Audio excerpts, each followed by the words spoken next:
Hello. हम्म, दोस्तों एक Mahindra and Mahindra का ट्रेड ग्रुप में पोस्ट किया था कि ये यहाँ से रेजिस्टेंस लेके सेल हो जाएगा। उसका एनालिसिस मैं आपसे शेयर करता हूँ। ये उसका प्राइस एक्शन रहा। इसको मैंने यहाँ से ही सेल किया 1950 से, और 1930 पे मैंने इसमें एग्जिट किया। क्या रीज़न था इस पे सेल का व्यू बनाने का? अभी इसको अगर वैसे देखें हम, तो ये वापस 1950 पे ही घूम रहा है। लेकिन इसके एनालिसिस को समझ लेते हैं।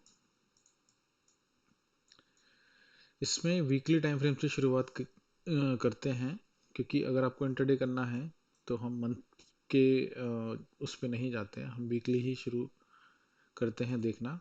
तो लास्ट अगर आप वीक देखेंगे तो इसने एक हायर हाई किया था विद वॉल्यूम इंक्रीज। वॉल्यूम के ब्रेकआउट आए, प्राइस के ब्रेकआउट आए, हमने यहाँ पे लाइन डाल दी। उसके बाद जब हम वनडे पे आते हैं तो हम क्या देखते हैं कि लास्ट वीक जो ब्रेकआउट आया था वो 1 मार्च की कैंडल में आया था। यानी कि ये एक लो वॉल्यूम के साथ प्राइस ऊपर गया था। प्राइस ने हायर हाई किया था विद लो वॉल्यूम, यानी कि स्ट्रेंथ के साथ ब्रेकआउट नहीं आया था। स्ट्रेंथ के साथ ब्रेकआउट नहीं आया था। ये सैटरडे का सेशन था जो 2-3 घंटे के लिए खोला था, इसको अभी इग्नोर करते हैं। तो एक रेजिस्टेंस थी वीक की जिसको हायर हाई कराया गया विद लो वॉल्यूम, और उसके बाद उस रेजिस्टेंस के अंदर प्राइस वापस आ गया विद वॉल्यूम इंक्रीज।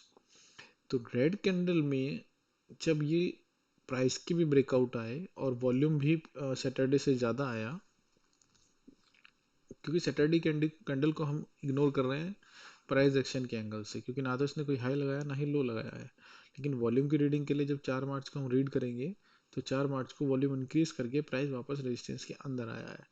तो उस एनालिसिस के बेस पे हमने इस एरिया को रेजिस्टेंस मार्क किया था कि अगर नेक्स्ट डे प्राइस हमें यहाँ से कहीं से मिलता है तो हम इसको सेल करेंगे। तो अगर इसमें हम स्विंग भी मार्क करने की कोशिश करेंगे तो देखेंगे, यहाँ से पकड़ लेते हैं, यहाँ से सीधा मार्केट का एक हाई ये लगा है। ये दोनों कैंडल हाई वॉलेटाइल है, इनका हाई लो मार्क नहीं होगा। ये लो लगा है और ये हाई लगा था और ये लो लगा था। तो स्विंग के हिसाब से भी लाइन डालेंगे तो यही लाइन आएगी, यही एरिया आएगा स्विंग लगाने वाली। ये लास्ट कैंडल थी जहां से प्राइस को एक रेजिस्टेंस मिल सकती थी। अब आ जाइए 5 मिनट पर। zigzag को डिलीट कर देते हैं, बड़े वाले। तो इसमें क्या हुआ, जैसे ही ये प्राइस ओपन हुआ और ऊपर की तरफ ट्रेवल करने लगा, उसने यहाँ पर एक स्विंग लगाया और ये सीधा यहाँ पर पहुँच गया। जब ये यहाँ पर कहीं था तब ग्रुप में मैंने ये डाला था कि इसको सेल कर सकते हैं अगर ये यहाँ से कंफर्म करेगा तो। इसने यहाँ से एक हाई लगाया।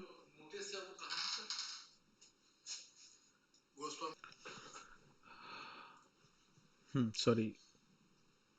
तो जब ये यहाँ से ऊपर जा रहा था तो इसने यहाँ से एक स्विंग लगाया और ये ऊपर गया। तो ये इस समय पर मैंने कहीं ग्रुप में डाला था कि इसको रेजिस्टेंस पे पहुंच गया, शॉर्ट कर सकते हैं।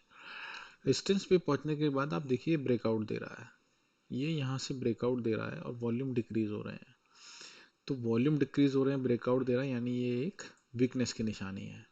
और यहाँ पर पहुँच के इसने एक बना दिया आपका shooting star type candle, high rejection candle.